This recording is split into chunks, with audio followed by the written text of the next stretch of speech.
Hi hello welcome to post 360. నేను మీ మురళీ రాపల్లి.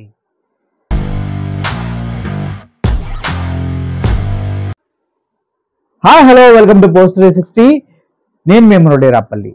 నిన్న జగన్మోహన్ రెడ్డి గారు ప్రెస్ మీట్ పెట్టి టీడీపీని, చంద్రబాబు నాయుడిని వాళ్ళు చేస్తున్న రాంగ్ ప్రోపగండాని, సూపర్ సిక్స్ ఇస్తానని మోసం చేసిన విధానాన్ని చాలా చక్కగా నీట్గా అందరికీ అర్థమయ్యే విధంగా వివరించడంతో పాటు రిలయన్స్ కంపెనీలు ఎందుకు వస్తున్నాయి, ఎప్పుడు వచ్చాయి, ఆ పెట్టుబడులు ఎప్పుడు జగన్మోహన్ రెడ్డి ఎప్పుడు ఎక్కడ ఎలా మాట్లాడారు చాలా మాట్లాడారు. అంతేకాదు అది మాట్లాడుతూ మధ్యలో ఇవన్నీ రాంగ్ ప్రోపగాండాలు చేసినటువంటి చంద్రబాబు నాయుడు గారు 420 ఏం చేస్తారు చెప్పండి? అబద్ధాలు చెప్పి ఇలా మోసం చేసే వాళ్ళని 420 అంటారా అనరా? సో ఎంతమందిని అరెస్ట్ చేస్తావు? ఇచ్చే గొంతుకల్ని ఎంతమందిని అరెస్ట్ చేస్తావు? మా సోషల్ మీడియా యాక్టివిస్టుల్ని అరెస్ట్ చేస్తున్నావు కదా, ఎంతమందిని అరెస్ట్ చేస్తావు? అలా అరెస్ట్ చేయాలంటే ఫస్ట్ నా దగ్గర నుంచే స్టార్ట్ చేయి. రేపు నుంచి నేను ట్వీట్ చేస్తున్నా చంద్రబాబు నాయుడు 420 అంటూ ఛాలెంజ్ చేయడం జరిగింది. ఆ ఛాలెంజ్లో భాగంగానే ఈరోజు సాక్షిలో కథనం వచ్చింది, ఇంటర్నెట్ బద్దలు కాబోతుంది అన్నట్టుగా.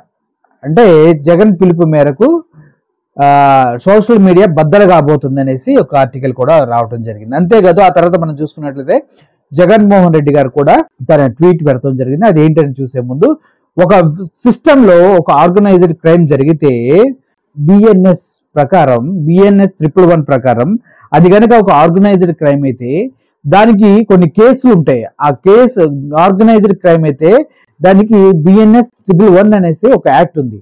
దానిపైన కేసులు పెట్టేసి లోపల వేయచ్చు. చాలా సీరియస్ యాక్ట్ కూడా బిఎన్ఎస్ 111 యాక్ట్ అనేది. దానికి బిఎన్ఎస్ 111 సెక్షన్ ఇప్పుడు నిజంగా చెప్పాలంటే జగన్మోహన్ రెడ్డి చేస్తున్నది ఆ బిఎన్ఎస్ 111 సెక్షన్ కిందకి వస్తుందేమో ఆలోచించాలి. ఎందుకంటే ఆర్గనైజ్డ్ గా పెట్టండి, నేనున్నా చూసుకుంటా అనేసి ఒక సర్కిల్ గీసేయి అందుట్లో ఉన్న వాళ్ళ పార్టీ కార్యకర్తల్ని వాళ్ళందరినీ నిలబెట్టి ట్వీట్స్ చేస్తున్నారు. కాబట్టి నాతో పాటు నా కార్యకర్తలు, నా అభిమానులు అందరూ పెడతారని చెప్పారు. కాబట్టి ఇది ఒక ఆర్గనైజ్డ్ క్రైమ్ కిందకు వస్తుందా? దీన్ని బిఎన్ఎస్ 111 సెక్షన్ ని అప్లై చేస్తారా? జగన్మోహన్ రెడ్డిని అరెస్ట్ చేస్తారా? వీటన్నిటి విషయాలు క్లియర్ గా మాట్లాడుకునే ముందు జగన్మోహన్ రెడ్డి గారు పెట్టినటువంటి ట్వీట్ ని ఒకసారి మీకోసం చదివి వినిపిస్తాను. ఉదయాన్నే జగన్మోహన్ రెడ్డి గారు ట్వీట్ ఏం చేశారంటే, Chandrababu Naidu at CBN tag చేస్తూ, ఎట్ సిబిఎన్ గారు ప్రజలు సూపర్ సిక్స్ పేరుతో హామీలు ఇచ్చి బడ్జెట్ లో ఎగ్గొట్టావు. నీవు చీటర్వి కాదా? నువ్వు చేసింది మోసం కాదా? నిజంగా బడ్జెట్ లో పెట్టకుండా ఎక్కొట్టినప్పుడు చీటరు, మోసగాడు అంటంలో తప్పే లేదు. నిజంగానే అది కనుక జరిగి ఉన్నట్లయితే ప్రజలకు తెలుసు జరిగిందో లేదో. జరిగి ఉన్నట్లయితే చీటరు కాదా, మోసగాడివి కాదా అని అడిగారు. నెక్స్ట్, ఆడబిడ్డ నిధి గురించి మాట్లాడుతూ ఉన్నారు. 18 ఏళ్ళు నిండిన ప్రతి మహిళకు నెలకు 1500 చొప్పున ఏడాదికి 18,000, 2.07 కోట్ల మంది మహిళలకు అంటే 37,313 కోట్లు ఇవ్వాలి. ఎంత ఇచ్చావు అంటే ఎంత డబ్బు ఇవ్వాలి, నువ్వు ఎంత ఇచ్చావు అని అడుగుతూ ఉన్నారు. అంటే మొత్తం మన రాష్ట్రంలో ఉన్నటువంటి 2,07,000 మందికి ఈ పథకం కనుక వెళ్తే, ఏది ఆడబిడ్డ నిధి అంటూ నెలకి 1500, 18 సంవత్సరాలు నిండిన ప్రతి ఒక్కరికి ఇస్తా అన్నారు. అది కనుక ఇవ్వాలంటే 37,313 కోట్లు కావాలి. నువ్వు ఎంత పెట్టే బడ్జెట్లో అని అడుగుతున్నారు. ఓకే, ఈ క్వశ్చన్ ఒకటి. ఈ దీపం పథకం కింద మనకి గ్యాస్ అది ఇస్తూ ఉంటారు కదా. ప్రతి కుటుంబానికి ఏడాదికి 3 గ్యాస్ సిలిండర్లు అంటే 1,54,47,061 మంది ఉన్నారంట లబ్ధిదారులు గ్యాస్ కావాల్సిన వాళ్ళు. ఎంతమంది? 1,54,47,061 మంది ఉన్నారు, కనెక్షన్స్ ఉన్నాయి. దానికి కావాల్సిన అమౌంట్ ఏంటంటే కనెక్షన్లకు గాను కావాల్సిన అమౌంట్ 4,115 కోట్లు ఇవ్వాలి. ఎన్ని కోట్లు నువ్వు ఇచ్చావు, నువ్వు ఎంత కేటాయించావు అని అడుగుతున్నాడు. తల్లికి వందనం, దీని గురించి మాట్లాడుతూ ఉన్నారు. ఎంతమంది పిల్లలు ఉంటే అంతమందికి ఏడాదికి 15,000 రూపాయలు ఇస్తా అన్నావు. ఆ రాష్ట్రంలో 83 లక్షల మంది పిల్లలు చదువుకునేవారు ఉన్నారు. దానికి గాను 12,450 కోట్లు కావాలి. అంత అవుతుంది, ఎంత ఇచ్చావు నువ్వు అని అడుగుతూ క్వశ్చన్ చేస్తున్నారు. అన్నదాత రైతులకు ఏదైతే బడ్జెట్ ఇస్తున్నారో దాని గురించి కూడా క్వశ్చన్ చేస్తూ ఇలా అంటున్నారు జగన్మోహన్ రెడ్డి గారు. అన్నదాత కోసం ప్రతి రైతుకు ఏడాదికి 20,000 చొప్పున ఆర్థిక సహాయం అన్నావు. ఓకే, రాష్ట్రంలో 53,52,000 మంది రైతులు ఉన్నారు. దానికి 10,706 కోట్లు అవుతుంది. నువ్వెంత ఇచ్చావు అని క్వశ్చన్ చేస్తున్నారు. ఉచిత బస్సు ఆంధ్రప్రదేశ్లో ఉన్నటువంటి ప్రతి ఆడవారు ట్రావెల్ చేయడానికి ఇప్పుడు తెలంగాణలో ఎలా అయితే బస్ ఫ్రీగా ఇస్తున్నారో, అంటే ఎక్కడ బస్ ఎక్కి ఎక్కడ దిగాలన్నా కూడా మీ దగ్గర ఆధార్ కార్డు ఉంటే తెలంగాణలో మీరు ట్రావెల్ చేయొచ్చు అనమాట, వితౌట్ ఎనీ ఫేర్ పే చేయకుండా. సో అదే విధంగా దాని గురించి అడుగుతున్నారు. అదే ఆంధ్రప్రదేశ్లో కూడా ఇంప్లిమెంట్ చేస్తా అనేసి చంద్రబాబు నాయుడు గారు ఎలక్షన్ టైంలో వాగ్దానం చేయడం జరిగింది. దానికి ఉచిత బస్సు ప్రయాణం, రాష్ట్రంలో మహిళల ఉచిత బస్సు ప్రయాణానికి దాదాపు ఏడాదికి 3,000 కోట్లు అవుతుంది. ఇప్పటి వరకు అతి గతి లేదు. అంటే అంత క్లియర్గా అడుగుతున్నారంటే, ఉచిత బస్సు ప్రయాణానికి రాష్ట్రంలో మహిళలు ఉచిత బస్సు ప్రయాణానికి దాదాపు ఏడాదికి 3,000 కోట్లు అవుతుంది. ఇప్పటి వరకు అతి గతి లేదు. ఏంటిది? చంద్రబాబు నాయుడు గారు 5-6 నెలలు అవుతుంది పదవిలోకి వచ్చి అని అడుగుతూ ఉన్నారు. యువగలంలో చెప్పిన వాటి గురించి మాట్లాడుతున్నారు. రాష్ట్రంలో 20 లక్షల మంది యువతకు ఉపాధి, నిరుద్యోగులకు 3,000 ఇస్తాను అన్నావు. ఒక్కొక్కరికి ఏడాదికి 36,000 చొప్పున 7,200 కోట్లు ఇవ్వాలి. ఎప్పుడు ఇస్తావు? పాపం నిరుద్యోగ వృత్తి, పాపం ఎవరైతే డిగ్రీలు చేసి చదువుకొని జాబులు లేకుండా ఇంట్లో ఉంటారో వాళ్ళు అప్లికేషన్స్ కావచ్చు, ట్రావెలింగ్ కావచ్చు, తల్లిదండ్రుల దగ్గర చేసి అడగకుండా ఈ నిరుద్యోగ వృత్తి ఇస్తారని చెప్పారు. అది కూడా 3,000 రూపాయలు పర్ మంత్ ఇస్తా అన్నారు. రాష్ట్ర వ్యాప్తంగా చూసుకుంటే 20 లక్షల మంది ఉన్నారు. వాళ్ళకి సంవత్సరానికి 36,000 చొప్పున ఇస్తే నీకు 7,200 కోట్లు అవుతుంది. ఎప్పుడు ఇస్తావయ్యా అని అడుగుతున్నాడు. 50 ఏళ్ళు పైబడిన వారికి రూపాయలు 4,000 పింఛన్. ఇప్పుడు ఇది చాలా ఇంట్రెస్టింగ్ టాపిక్, ఎందుకంటే ఇందులో క్లాజెస్ కూడా ఉన్నాయి ఎవరెవరికి ఇస్తా అన్నారు. రాష్ట్రంలో 50 ఏళ్ళు పైబడిన ఎస్సీ, ఎస్టీ, బీసీ, మైనార్టీ వర్గాలు వారు దాదాపుగా 17 లక్షల మంది ఉన్నారు. ఒక్కొక్కరికి నెలకి 4,000 చొప్పున ఏడాదికి 48,000 ఇస్తా అని చెప్పావు.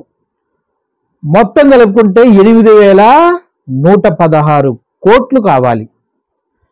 నువ్వెంత ఇచ్చావు? 8,116 కోట్లు కావాలి ఇది స్కీమ్ రన్ చేయాలంటే. ఎవరైతే ఎస్సీ, ఎస్టీ, బీసీ, మైనారిటీలు ఉన్నారో వాళ్ళకి 50 సంవత్సరాలు దాటితే 4,000 ఇస్తానని వాగ్దానం చేశారు. మరి అది కాలేదు కదా అనేసి క్వశ్చన్ చేస్తూ, నీపై 420 కేసు ఎందుకు పెట్టకూడదు? 420 అంటే తెలుసు కదా, చీటింగ్ చేసే వాళ్ళు, అబద్ధాలు ఆడేవాడిని. 420 కేసు ఎందుకు పెట్టకూడదు? ప్రశ్నిస్తే కేసులు పెడతానంటున్నావు, అరెస్టులు చేస్తా అంటున్నావు. నాతో సహా మా పార్టీ నాయకులు, కార్యకర్తలు, సోషల్ మీడియా యాక్టివిస్టులు నిన్ను నిలదీస్తూ ఖచ్చితంగా పోస్టులు పెడతారు. డైరెక్ట్ చెప్పే నిలదీస్తూ పోస్టులు పెడతారు. ఏం చేస్తావు? నిజంగా ఈ ట్వీట్ కనుక మనం చూసుకున్నట్లయితే ఇందులో వాస్తవాలు చాలా ఉన్నాయి. కానీ ఇప్పుడు సోషల్ మీడియా మీద జరుగుతున్న అటాక్లకి ఇది సొల్యూషన్ కాబోతుందా అంటే ఒక రకంగా ఎస్ అయ్యే ఛాన్సెస్ ఉన్నాయి. ఎందుకంటే మాజీ సీఎం జగన్మోహన్ రెడ్డి ఆయన పైన చేసినటువంటి అసత్య ప్రచారం ఏంటంటే 13 లక్షల కోట్లు, 14 లక్షల కోట్లు ఆంధ్రప్రదేశ్ అప్పుల్లో ముంచేశాడు అనేసి చంద్రబాబు నాయుడు, పవన్ కళ్యాణ్, పయ్యావుల కేసు, పురంధేశ్వరి అండ్ అన్ని పచ్చి మీడియా టీవీ ఛానల్స్, అదేవిధంగా ఈనాడు పేపర్లు, ఆంధ్రజ్యోతి పేపర్లు అన్ని రాసి జగన్మోహన్ రెడ్డి ప్రతిష్టను దిగజార్చడమే కాకుండా ఆంధ్రప్రదేశ్ను శ్రీలంకతో, వేరే వేరే దివాలా తీసిన స్టేట్లతో పోల్చి చాలా చాలా అవమానపరుస్తూ అబద్ధ ప్రచారం చేసి ప్రజల్ని తప్పుదోవ పట్టించాడు. ఇది కూడా ఒక రకమైన ఆర్గనైజ్డ్ క్రైమే. ఈ ఆర్గనైజ్డ్ క్రైమ్ చంద్రబాబు నాయుడు గారి దగ్గర నుంచి జరిగింది కాబట్టి దానికి సంబంధించిన ప్రూఫ్స్ నెక్స్ట్ వీడియోలో పెడతాను, ఎలా జరిగింది అనేది.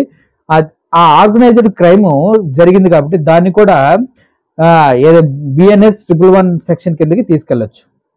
అదేవిధంగా ఇప్పుడు 420కి అంటూ మీడియాలో జరుగుతున్నటువంటి రాద్ధాంతానికి ఎలా చెక్కు పెడతారో మనకు అర్థం కావట్లేదు. అయితే దాన్ని సపోర్ట్ చేస్తూ అంబటి గారు కూడా ఆల్రెడీ పోస్ట్ పెట్టేశారు. సూపర్ 6 అని చెప్పి ఏపీ ప్రజల్ని మోసం చేసిన బాబు గారు మీపై IPC 420 ఎందుకు పెట్టకూడదు ఎట్ ద రేట్ ఆఫ్ మన చంద్రబాబు నాయుడు గారు, నారా చంద్రబాబు నాయుడు గారు అంటూ చంద్రబాబు నాయుడు గారిని అంబటి రాంబాబు గారు కూడా ట్యాగ్ చేయడం జరిగింది. నెక్స్ట్ ఇతను ఎవరు, అశోక్ రెడ్డి వైసీపీ అంట. ఈయన కూడా అశోక్ రెడ్డి 420 బాబు సూపర్ 6 420 బాబు సూపర్ 6 ఎక్కడ, అందరూ పోస్టులు పెట్టండి, ఎంతమందిని అరెస్ట్ చేస్తారో చూద్దాం, వైసీపీ శ్రేణులకు వైఎస్ జగన్ పిలుపు అంటూ నిజం చెప్పాలంటే సోషల్ మీడియా వేదికగా కంటిన్యూస్గా ఈ రోజు మాత్రం ఈ పోస్టులు దద్దరిల్లేలాగా అనిపిస్తుంది. ఎందుకంటే జగన్మోహన్ రెడ్డి క్యాడర్ అనేది హార్డ్ కోర్ ఫ్యాన్స్ అనేవారు చాలా మంది ఉంటారు. వాళ్ళంతా కనుక ఒక తాటి మీదకి వచ్చి ఇలా పెడితే ఇదొక చారిత్రాత్మక సిచ్యువేషన్ అయితే క్రియేట్ చేస్తుంది. ఎందుకంటే ఒక వ్యక్తిని 420 అంటూ ఇంతమంది ట్యాగ్ చేయటం, ఇంతమంది ట్వీట్ చేయటం కనుక నిజంగా జరిగితే జగన్మోహన్ రెడ్డి గారి పిలుపుకు స్పందించి ట్వీటర్స్ 420 చంద్రబాబు నాయుడు కనుక వెళ్ళి ఎత్తితే ఇది గిన్నిస్ బుక్ ఆఫ్ వరల్డ్ రికార్డులకు వెళ్ళినా తప్పలేదు. అంత ఘోరంగా జరిగే అవకాశం ఉంది.